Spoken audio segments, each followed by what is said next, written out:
Well, I think one of the things most people don't realize is we're kind of under attack from a technical standpoint in this country. Like, we got a bunch of people that fuck around on the internet that want to be on TikTok and YouTube and don't want to go become a plumber or become a welder.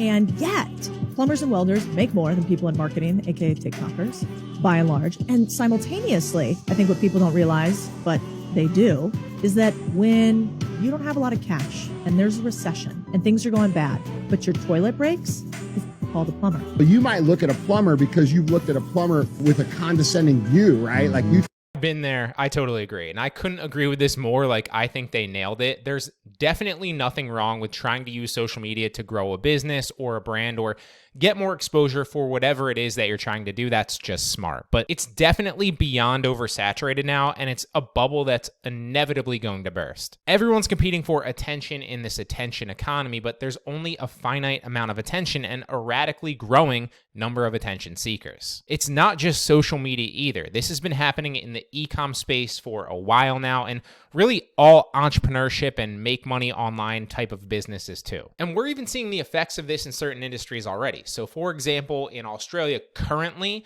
there's an overabundance of lawyers and doctors since that was a desirable high-paying job that people aspired to do. And now there's a shortage of skilled laborers and blue-collar workers that can ultimately demand more for their services. The point of this video isn't to complain about that though, it's to bring your attention to the potential opportunity that it brings, like they're talking about. There's two ways that you could potentially capitalize on this. One is to ask yourself a better question. So instead of following everybody else blindly into a red ocean of sharks, why not ask yourself something like, what can I do, offer, or build that can directly benefit from the oversaturation of people in these industries? For example, we're seeing an oversaturation of people in e-commerce, right? So it might be better to try and create a software that aids in the growing market of e-commerce sellers instead of just becoming one yourself. Two examples of companies that I work with that have done this are ZDrop and List Perfectly, and both are consistently growing as the e-commerce market grows too. Or secondly, with the growing number of people trying to blow up on social media or make money online and work from home while traveling the world, it might be better to just